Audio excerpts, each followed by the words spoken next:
В эфире новости экономики на Якутия-24. В студии работает Нургуяна Иванова.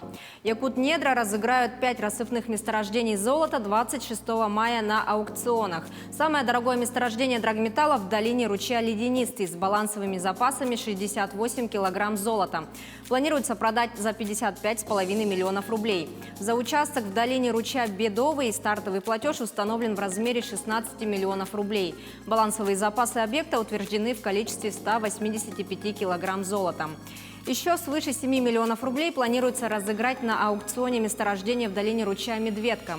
Согласно документации, балансовые запасы участка составляют 229 килограмм золота.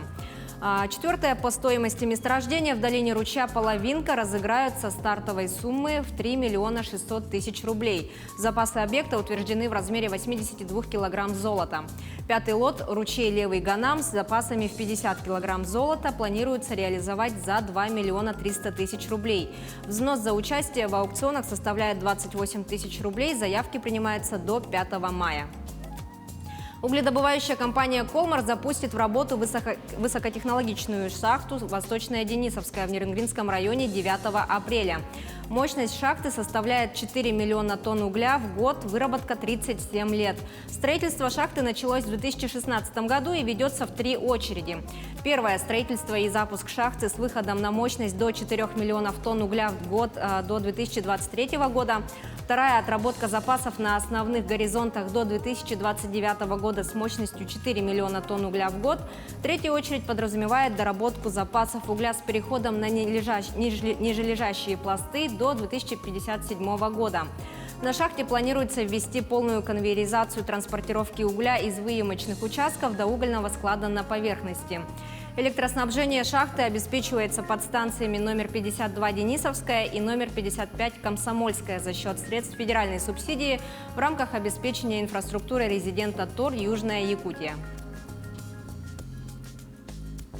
Компания «Газпромнефть» Заполярье по итогам прошлого года добыла порядка 200 тысяч тонн нефти из нефтяной оторочки Чиендинского месторождения. В настоящее время эксплуатационный фонд скважин предприятия составляет 17 единиц. В перспективе планируется пробурить еще около 40 горизонтальных фишбон-скважин. Также компания ведет строительство блочно-модульной установки, подготовки нефти, напорного нефтепровода, компрессорной станции и других объектов нефтегазовой инфраструктуры Чиендинского нефтегазоконденсатного месторождения.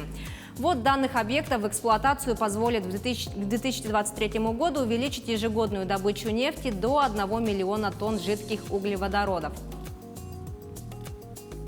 Компания «Высочайший» отложила проведение первичного публичного размещения акций из-за высокой волатильности на рынках капитала России и в мире. Как говорится в сообщении, в компании сохраняет уверенность в существенных перспективах развития и надеется стать публичной компанией в будущем, когда рыночные условия станут более благоприятными. Отметим, что «Высочайший» разрабатывает месторождение золота в Иркутской области и Якутии. Тендер Минэкологии Якутии на ликвидацию хвостохранилища Куларской ЗИФ признан несостоявшимся, так как его условия не заинтересовали потенциальных исполнителей. Основной причиной отсутствия интереса является удаленность объекта и сжатые сроки проведения ликвидационных мероприятий. Золотоизвлекательная фабрика расположена на территории Устьянского района. При этом завершить ликвидацию объекта необходимо до 10 декабря 2022 года, а несоблюдение сроков ведет к штрафам для подрядчика. Сейчас планируется провести повторный конкурс в виде запроса котировок. Условия тендера также могут быть пересмотрены. Промышленные предприятия Якутии могут привлекать на вахтовую работу только привитых от коронавируса людей. Глава Якутии Айсан Николаев 29 марта на заседании Республиканского оперштаба распорядился донести до организации новое требование. Также, по его словам, вакцинироваться в Якутии будут только те, кто имеет постоянную прописку. Это были все новости экономики к этому часу. Оставайтесь в курсе событий на Якутия-24.